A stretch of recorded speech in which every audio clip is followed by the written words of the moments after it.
শুরুটা করছি একটা লেবু দিয়ে।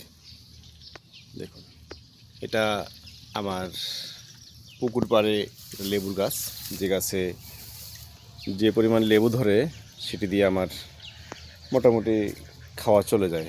সাপ্তাহিক লেবুর চাহিদা মেটে, কিন্তু দৈনিক যে লেবুর চাহিদা সেটা মেটাতে পারে না।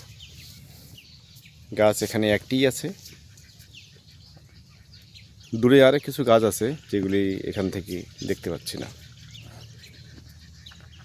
দ্বিতীয়ত আসি, এটি আমার একটু, আমরা জাংলা বলি, মাচা, যে যেভাবে বলেন যে এলাকায়। এখানে মিষ্টি কুমড়ার গাছ, বিভিন্ন ধরনের গাছ করি। আমি লাউয়ের গাছ লাগিয়েছি, চারা কেবল বীজ থেকে বের হয়েছে 4টা, আরেকটা আসতেছে। দেখুন, বেশ কয়েকটি লাগানো হয়েছে আসলে। এখানে হয়েছে 1টা, 2টো, 3টে, 4টে, 5টে, 6টে। এই জায়গার মধ্যে আরও কিছু বীজ বোনা হয়েছে, এটা আশা করি আগামী 2-3 দিনের মধ্যে আসবে। একটি দেশি নিম গাছ থাকলে নাকি পরিবেশ ভালো থাকে। সাথে এখানে একটি দেখতে পাবেন তুলসী গাছ থাকলে নাকি পোকামাকড় কম হয়। এটি আমার পুকুর, যদিও চারিপাশ জঙ্গলে ভরা। ওই পাশে আরেকটি আপনারা মাচা দেখতে পাচ্ছেন বা জাংলা, যেখানে ঝিঙ্গি লাগানো আছে। আশা করছি খুব বেশি দিন সময় লাগবে না ঝিঙ্গে ধরতে।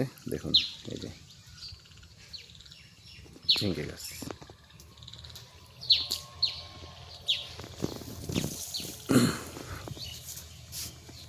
এটি আমরা ডালিম হিসেবে চিনি।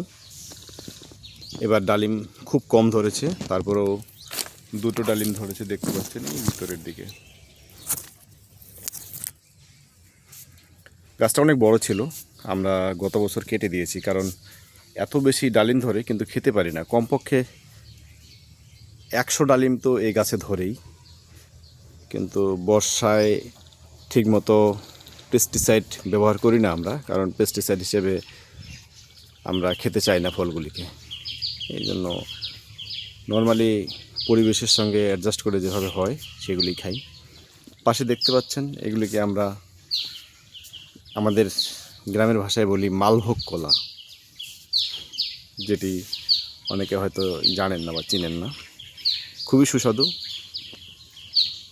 যেটাকে ঢাকায় আমরা বলি সবরি কলা।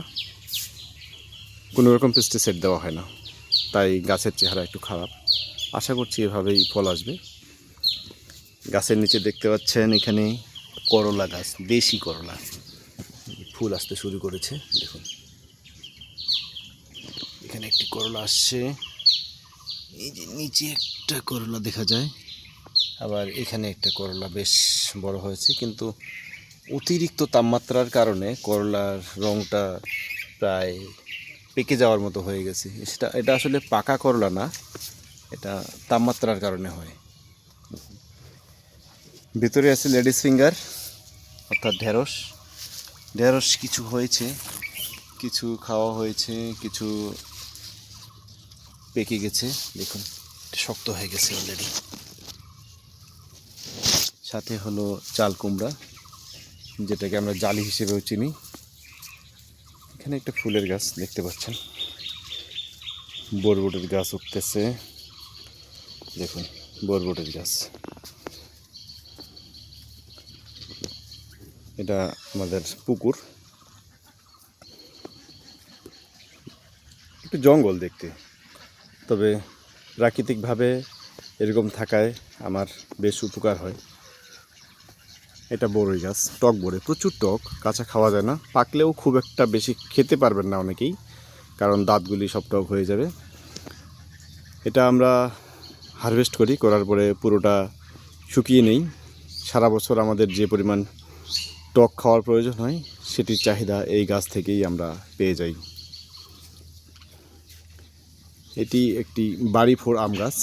এটার আসলে স্থান এখানে ছিল না, আমরা এটাকে গত বছরই এখানে নিয়ে এসেছি, কারণ অন্য জায়গায় ছিল, তাই নতুন ডালপালা আসতে শুরু হয়েছে। বাড়ির পাশেই আমাদের জমিগুলি দেখতে পাচ্ছেন, কিছু সাদা হয়ে আছে এবং অনেক দূরে দেখা যায় কিছু গাছ, ওই পর্যন্ত আসলে আমাদের জমিগুলি। তবে সবগুলি না, এটা মাথায় রাখতে হবে।